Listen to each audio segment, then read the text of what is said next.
মরিয়া ইসরায়েল এখন হাত পাচ্ছে দেশে দেশে। দাবানলের তাণ্ডবে জ্বলতে থাকা আগুন নেভাতে পুরোপুরি ব্যর্থ নেতানিয়াহুর দেশ সাহায্যের জন্য হাহাকার শুরু করেছে।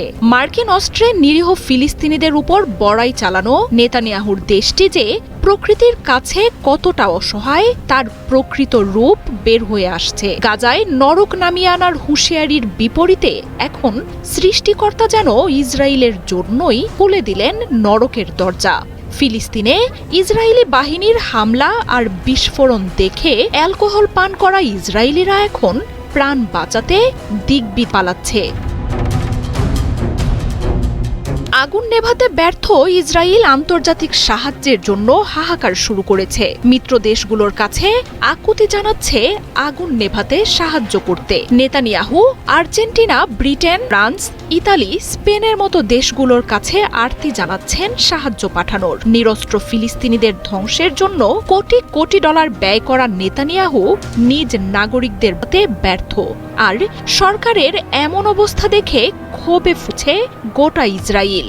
যুদ্ধের পর এবার আগুনের ক্ষয়ক্ষতিতে বিশৃঙ্খল পরিস্থিতি তৈরি হচ্ছে দেশটির বিভিন্ন স্থানে।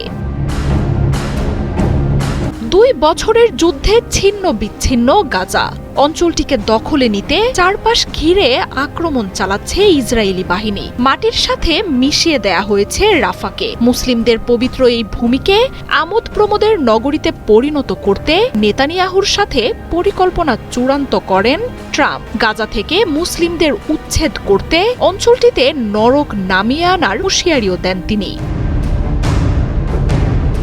তবে বিপরীতে এখন সৃষ্টিকর্তাই যেন উল্টো নরকের দরজা খুলে দিলেন ইসরায়েলের জন্য।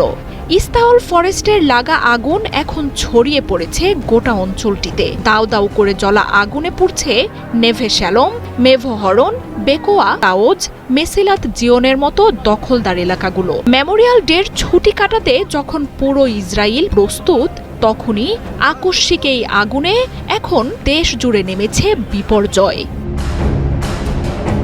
আগুনের তাণ্ডবে পুড়ে যাওয়া বাড়িঘর ছেড়ে পালাচ্ছেন ইসরায়েলিরা, ঠিক যেমন করে নেতানিয়াহুর বাহিনীর আগ্রাসনে রাতারাতি ঘর ছাড়তে হতো ফিলিস্তিনিদের অসহায়ত্ব দেখে অ্যালকোহল পান করা ইসরায়েলিদের এমন অবস্থা দখলদার দেশটির প্রকৃত পরিস্থিতি সামনে আনছে। 1 সপ্তাহ ধরে দাবানলে জ্বলছে নেতানিয়াহুর দেশটির বিভিন্ন অঞ্চল। তবে সেই আগুন নেভাতে ব্যর্থ ইসরায়েল।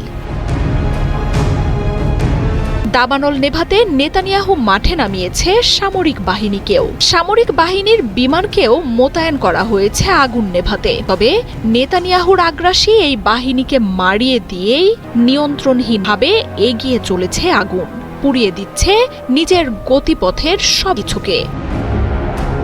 মার্জিয়া উপমা, 71।